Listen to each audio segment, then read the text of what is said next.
ICU and we couldn't go back. And I'm like, there's a problem. I knew something was wrong. And I kept asking, they're not ready to see you yet. They're not ready to see you. I'm like, something is wrong. I knew, I just had a feeling. And they're like, oh, we just couldn't get his IV line flushed.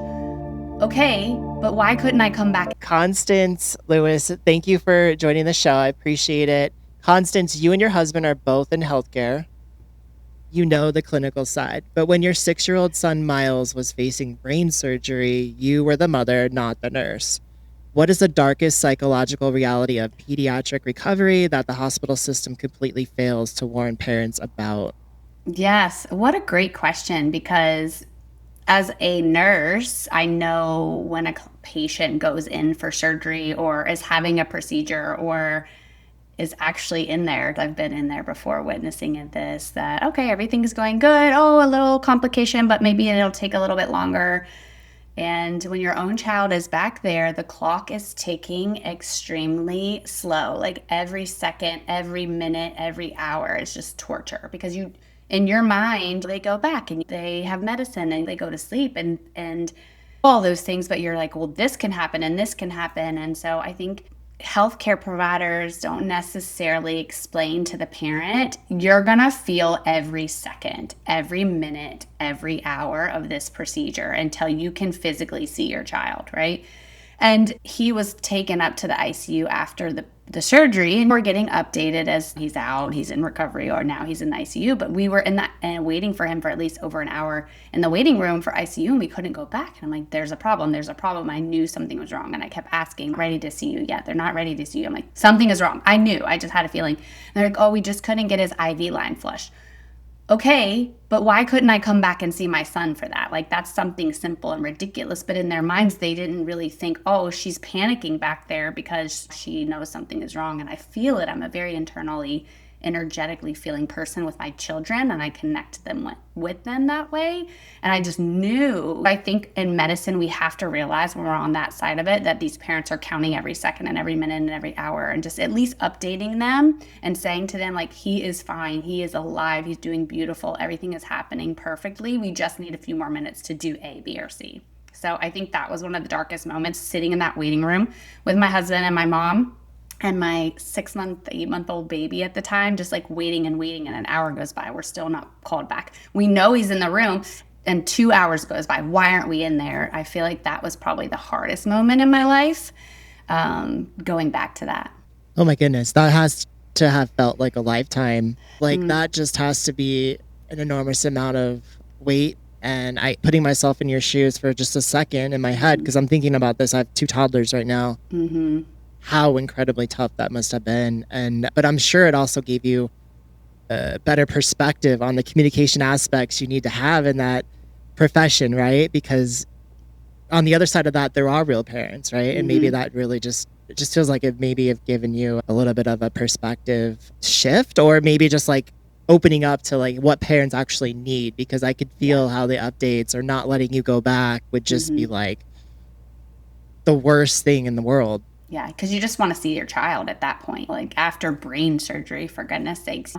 And so now what happened post that is that I help other moms and dads when their child is going through some sort of procedure situation or medical condition. I'm able to even just calm them in the moment. Okay, this is what's probably happening and this is what we see, and just giving them some relief in the moment. I think that's my education and my learning journey that came out of that.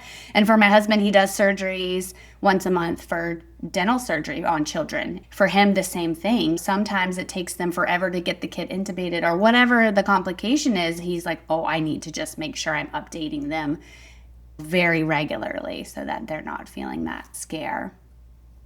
Yeah, that anxiety has to just be overwhelming for those parents. So parents watching this, dealing with their own kids' chronic illnesses or maybe similar situations to what you just explained, how do you stop the medical anxiety from completely consuming your identity as a parent? Yeah, that is really hard, and I'm still trying to learn this, even post everything, even post no seizures for almost 2 years. I mean, he had his brain surgery 2 years ago in May, and so still the trauma and the anxiety comes up inside, and I think it's just really hard. And what's helped me is just staying grounded and present through nature or meditation. Honestly, if I have to be really, truly honest with you, in those moments in the hospital when I was losing it while I was waiting for him in surgery, my husband and I were like, let's just go outside. And we would go out to the beautiful campus and I would touch the trees and I would put my feet in the grass and I would look up to the sky and I would just take deep breaths. Something that would ground me in the moment, that gave me some tangibility through touch, but also senses of smelling and sight through seeing beautiful skies, and just through meditation and prayer of whoever you believe in, whether the creator, God, whatever you believe in, just like some sort of using those senses that we have in our human body to really calm my nervous system. And I still have to do it even today, thinking about the nights with the morning he woke up and he was seizing and he wasn't breathing and we had to call 911. There's all these situations that my mind keeps going back to sometimes, and it triggers that response, and I just go outside or I do something that makes me feel connected again to my body. Sure. Yeah, it could totally consume you. And even as a parent, kids are not going through that. My anxiety can put that situation or that scenario in my head, and I can run through a million what if possibilities for some reason. And so I think that's a great tip and strategy for parents, is like, get outside, go for a walk, like whatever you need to do to get out of your head, because when you're in that space, it's just it's a spiral. So self-destructive. Yes, it is. And being not only a mom, and not that dads don't do this too, but also being a nurse, I've seen a lot of really not great things happen. And so my mind automatically just goes to the worst scenario you could ever imagine in any situation, like, which is death, obviously, for a parent from a child. And so it's like, how do you stop that spiral, which is really hard to do in the moment, because really you have to catch yourself in it. Absolutely. And I'm wired the same way. So it's always worst case scenario in my head, because I'm really trying to, I think deep down, I'm really trying to just prevent that. And so I'm thinking like, okay, if this is worst case scenario, how do we how do we put the safeguards on this? And really, obviously, some of this stuff is out of our control, which makes it even harder. It's just, I mean, your strength through all of this is really just going to be so inspirational, I think, for everyone listening and going through something similar now, or maybe even in the future, because you never know what life's going to throw at us. So while you were dealing with the seizures and surgeries, your middle daughter, Mariah, was having severe emotional meltdowns. So most parents see a kid screaming and assume it's a discipline issue. You realized it was a nervous system issue. So what is the exact difference between a bratty tantrum and a nervous system overload? I really love this question, because it actually took me a really long time to understand that's what was happening with her. And I was like, this is, God, love her, and her, if she ever listens to this episode, in her life, like I thought, like, why does she need this attention? And I was that same child growing up. I wanted to be the center of attention. I was like, me, it's about me, and why aren't you paying attention to me? So I saw that in her, and I'm like, oh, she's gonna be like that, and isn't that so annoying? I was so annoying, as I look back on videos of myself and I'm like, I was so annoying. Like, come on, get it together. And so then I realized, holy moly, this poor child. And even to this day, her asking for help with her emotions and her nervous system always shows up in a defiance or a tantrum. It just happened this morning where she didn't want to go to school and she was like, I'm not putting on my clothes and I'm not getting dressed. And I'm like, what is happening? And then she's like, I have a test today. Finally, it came out. And she's in kindergarten, and the teacher's like, I hate saying it's a test. And it's like a whole thing, but it's like, oh my gosh, like there's a reason for her. And she doesn't tell you, where my son is like,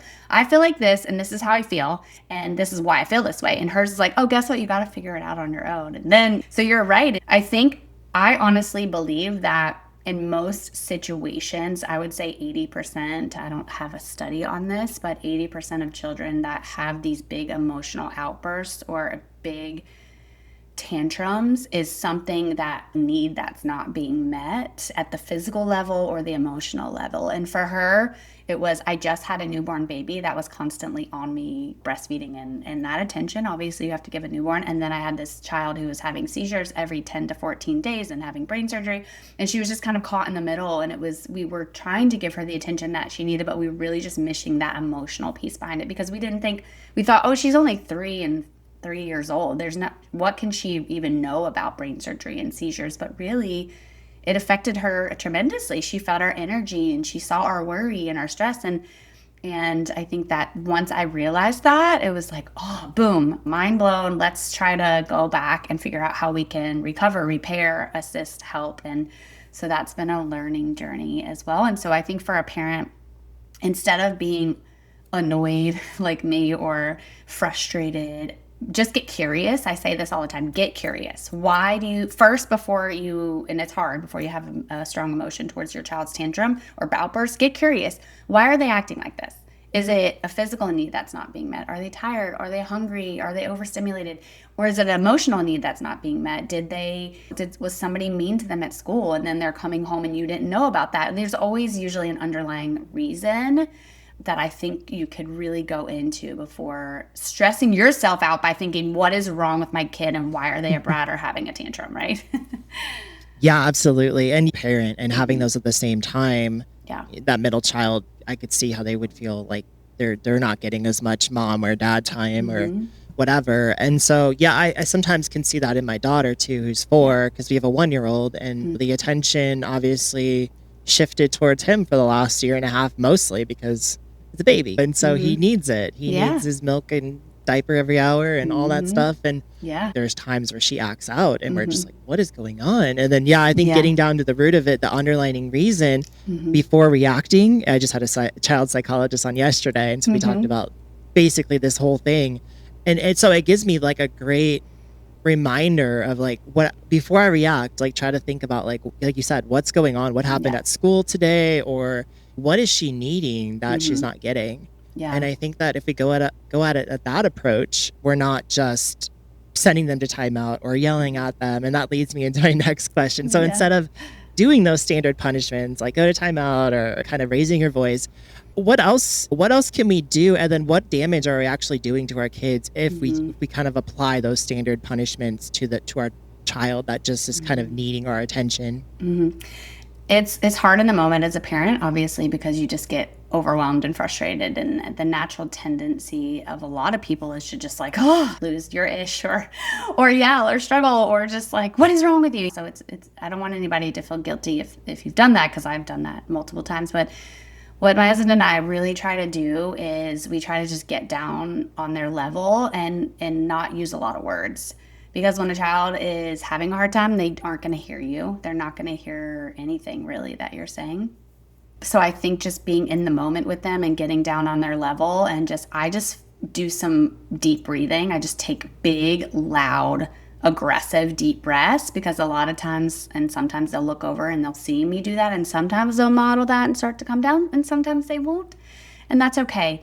And I really try. It's rare that I raise my voice, because I do understand that that's not going to get anywhere and it's just going to make us both frustrated. So I really just kind of go inward. And I think and it's actually, you think of it in a way of maybe it's being selfish, but I think of it in a way of controlling my own nervous system. But I don't make it about them. I make it about how can I calm myself in this moment. And I go inward and I say, you need to take a deep breath. You need to sit on the floor. What can you do? And when you kind of put it back on yourself and not directly at them, on them, there's no projection of energy at them, that pulls that energy away, and they tend to deal with their own situation. But you're there, you're present with them. You're not leaving them alone to deal with their situation, but you're just not feeding into that energy. That's what we tend to do. And do I think that we damage our children?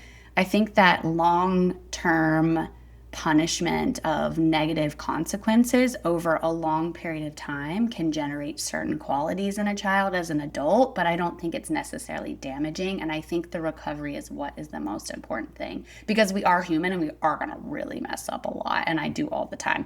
I'm just like, oh, I wish I wouldn't have said that way. But it's the recovery is where you're going to really make up for that. So the incident happened. How can you recover? You say sorry. Don't be afraid to say sorry to your child. That's a really big one.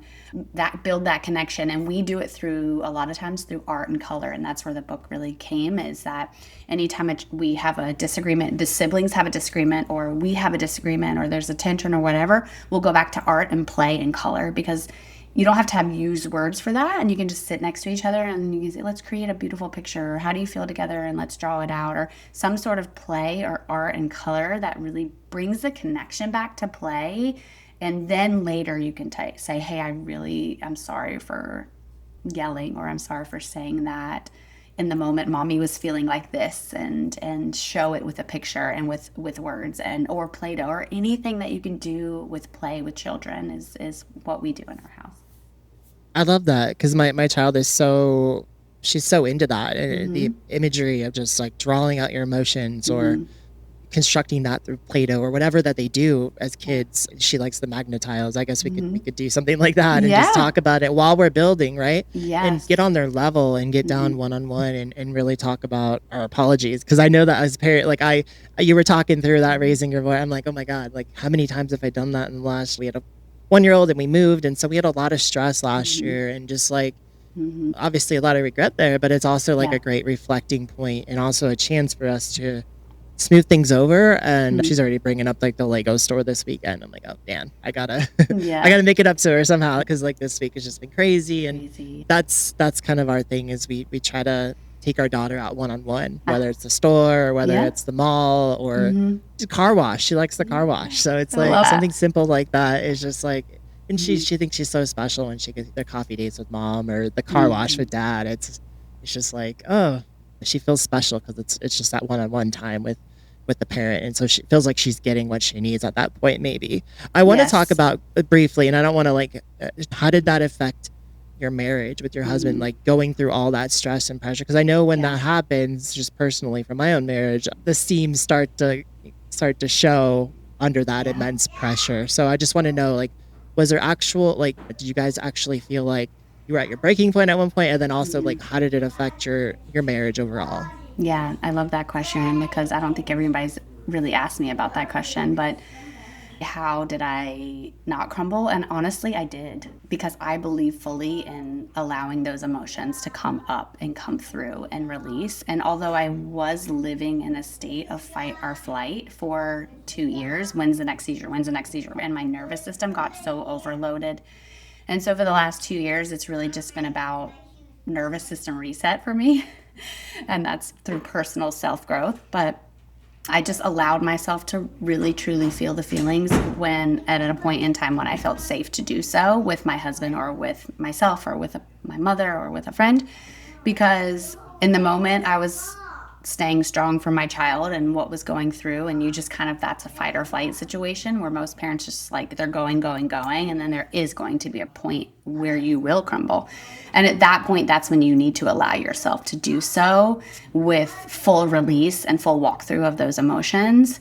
And then I think also, honestly, if I were to be truly deep, full, and honest about that, having a newborn baby with all its love and joy really helped me stay afloat through this time. I think that Micah was born at the perfect timing for when I was going through this with Miles, because he was the happiest, chillest baby, and the smiles, the love, the joy that he brought to our family, even with to Mariah and to Miles, because they were so in love with him, really is what helped all of us kind of feel deeply and love more and be more grateful and just really get through that time. And for the second question, is that Andre and I have had a lot of challenges in our marriage because of infertility. It took us 6 years to get pregnant, and that was rocky, shaking, life changing in our relationship and our growth. So we had that already as a challenge that we've kind of had to come through. And then also, as having each child after that child comes, there's a regrowth of a marriage.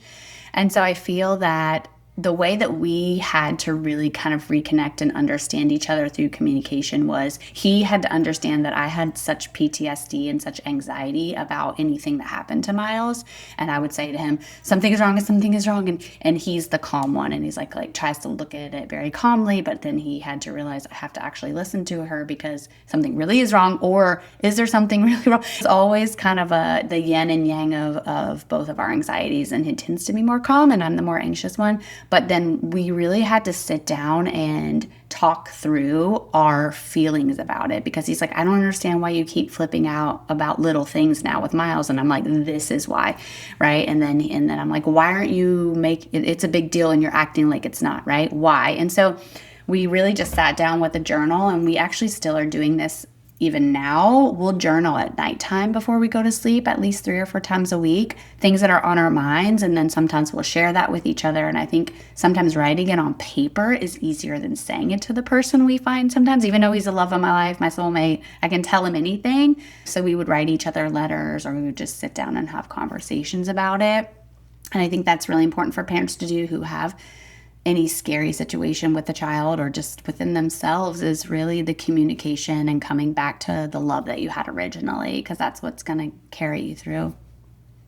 Yeah, I appreciate your answer there, and the authenticity of actually acknowledging that humans, we do ultimately have days where it just feels like it's hard to press on, and also how you got through that and kept your marriage intact, and it seems like you even regrew it throughout all this. And so there's something beautiful about that, where it just feels like no matter what life throws at you, you can bounce back from it. You could be even stronger, and you can grow your relationships with those that matter most to you. And I think that for me, that's just real, because I think as all parents, we can on some level relate to what you're going through. Obviously, like it's probably not the same, but it's also like we understand the stress, we understand the pressure, anxieties, relationship dynamics. So I think some of it does apply, at least in my space. I can understand a little bit of what you're talking about. So I appreciate that explanation. And so you didn't just survive this, you built a complete system to fix it, which led to your book, Capes.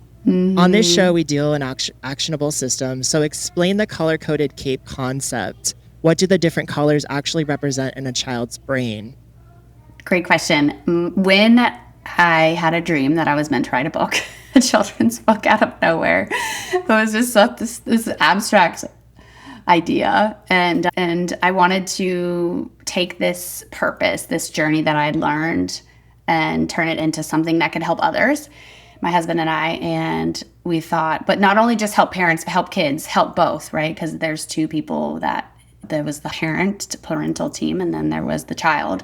And so we thought, if we could do something, what would be the best way? And a lot of children love books, and parents love reading books to their children. And they're like, oh, there's a theme in this, and there's a lesson in this. This is why I read the book to my kid. It's like a double whammy of getting two good things. And so we thought, how could we create this idea? And the idea came that these emotions should be felt, and there's a lot of emotions that come up in kids.